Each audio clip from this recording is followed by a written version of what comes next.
What's going on, guys? It's Kyle007 from Invigorate here, and today we're going to be discussing a topic that some people know about and some people also don't. And that would be the gameplay and the game itself of Salvage. You guys didn't know, before now, Salvage was not in the official game modes for Destiny. Obviously, it was a game mode. However, it was not always one of the standard game modes similar to Clash, Control, occasionally Elimination, and those type of games. Instead, every week you would have to come and check and see if Salvage was playable for that week. Now, there have been many cries of, oh, Salvage isn't all that great, I don't like it very much. However, there have also been an equal number of people saying that Salvage is their favorite game mode in Destiny. So today we're going to be discussing Salvage, how it works, and just a quick guide to how you guys can jump right into it, because it's actually a lot of fun. Myself, personally, I was never a big fan of Salvage. I played it a couple times, and I was like, this is stupid, didn't really get it. Recently, myself and Hollow have been playing it some, and it was actually a good amount of fun.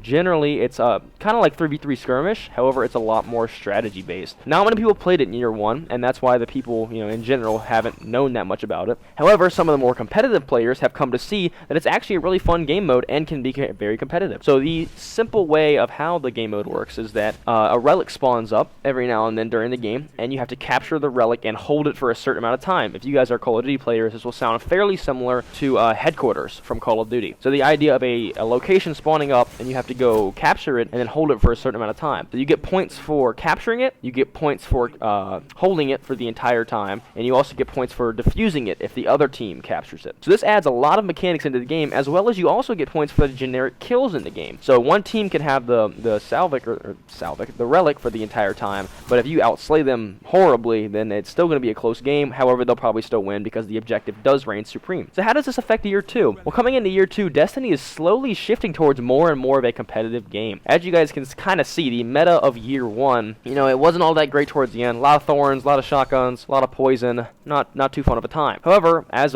we see Bungie more recently in celebration of the Taken King coming up soon, they did that kinda sorta esports event, I guess is what you could call it, in which they had Triple Rec, Dado, all those guys that we know and love go out there and play Rift as well as Mayhem at the Red Bull Esports studio and kind of try out, how does Destiny work with the LAN environment. Salvage is kind of another extension off of that, and that Bungie is trying to make the Taken King more and more competitive. That way it becomes more like their past games, similar to Halo. When Halo was first created, it wasn't they didn't design Halo saying, hey, we want this to be the esports game, we want this to blow up, we want this to be at tournaments. Instead, it kind of developed into that. Similarly, Destiny could take a similar route with the addition of private matches, and I think Salvage is one step closer to being that. So with that being said, I hope you guys give Salvage a try. It's actually a lot of fun, especially, you can run snipers, you can run shotguns, you can really do whatever you want as long as you get the objective done. That's the main thing about Salvage that makes it fun, is the objective reigns supreme. However, as far as tips for Salvage, a lot of times,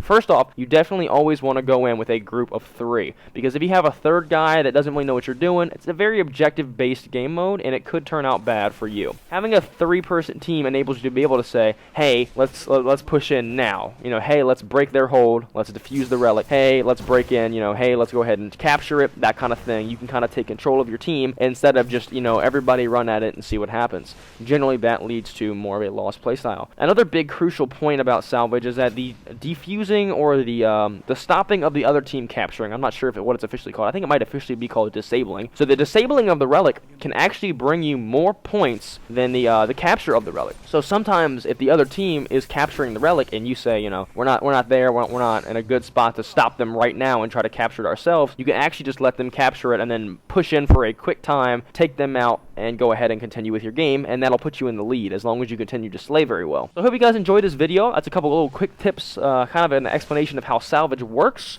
heading into year 2. I hope you guys have fun with Taken King, which is now released, or patch 2.0 is at least, and I will see you guys later. This was Kyle007, and peace out.